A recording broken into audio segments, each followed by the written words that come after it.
Hello and welcome to the Sprint 3 progress demo for Team 9 Lives in our project Classmate. In previous videos, we broke down Classmate into feature modules that individual team members would work on. Today I'd like to take a different look at the application. As you recall, Classmate has two user types, teacher and student. These share interlocking components of the same three core features. That is, roll call, question and answer polling, and the ability to view and manage attendance records. With that in mind, we'll begin our progress demo with the login screen you see upon launching the app. The application has been made more secure by requiring a longer password upon sign up.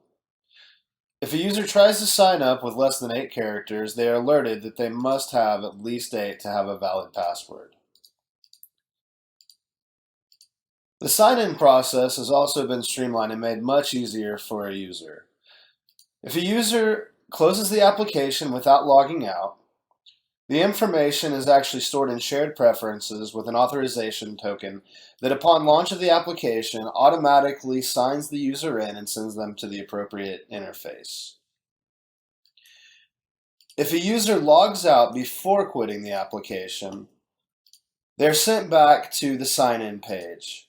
And if they close the application upon launch of the next time, they're sent to the sign-in page, which allows them to quickly sign in. Or, if they don't have an account, go to a sign-up page. In this sprint, I worked with Ryan to tie the front end to the cloud database. Whenever you log in as a professor, you go to class management, you could see the classes you already created that are on there. And then if you want to create more class, it will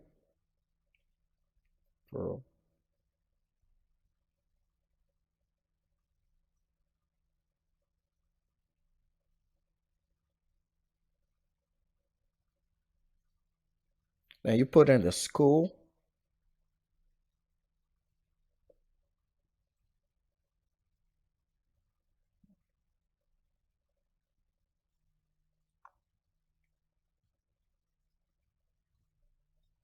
Whenever you add it, it updates the database and updates the list on here at the same time. Thank you. The first major feature allows the teacher to begin a session of his or her class and allow for students to check into their class on their own phones for the purpose of taking attendance. Alright, I'll go to the roll call service and go ahead and type in a class name. And then press the Start Class button and go ahead and let Wonchi take over. When student click checking button, the interface updates the checking status, and he cannot press back button during the checking process. Once he successfully check in, his student ID will be sent to the teacher, and he can press back button again. Now we can see that the student ID appears as a toast on the teacher's side. And I will go ahead and stop the class session. The second major feature allows the teacher to ask a question to the class and then send a prompt to each student, allowing them to choose an answer and then collect them. Classmate now has the ability to send questions over a Wi-Fi peer-to-peer network. Connor and I have accomplished this by establishing a full duplex communication through the use of Java sockets. The phone on the left represents Connor's side of that communication, and the phone on the right represents my side. The teacher's phone, which was Connor's part, is able to go to the in-class response and press send, and a question will be sent out. I'm going to bring down the notification tray on my side so that you can easily see the question coming in. Press send, and the question is in. Now I can click on that question on my side, and I'm presented with choices, so I will choose a choice, and I'll bring down the notification tray on the left so you can see the question coming back. And there it is. That is sending a question back and forth in Classmate. The professor can then visually compile and view the responses of the class. This week I have made it such that all my data is read from an array list of iQuestion objects, and I've made it such that all my text views and bars and everything are programmatically added rather than hard-coded in the XML. This way I can display questions with a variable amount of choices.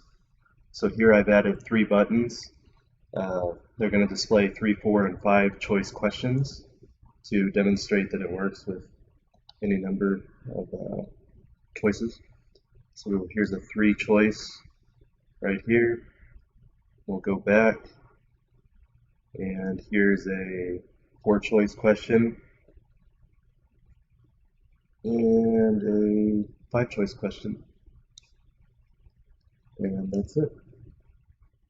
The third and final major feature in this release is the ability for students and teachers to view their respective attendance histories. In the new class management interface, the teacher is given the ability to add new classes that he or she teaches to the classmate database. This input requires a class name, school name, a semester, and the year. If any one of these is missing, an error will be displayed.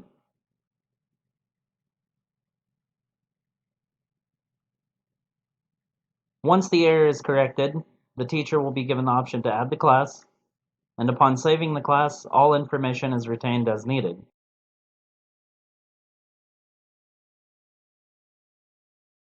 When a student wants to see his attendance record by selecting from drop-down list of a class name, and there's a pie chart reflect of attendance and absences record. There's a table also. Can a student see his absences date? And there's on the left side there's class session and date. Thank you for watching. Check back for more updates soon.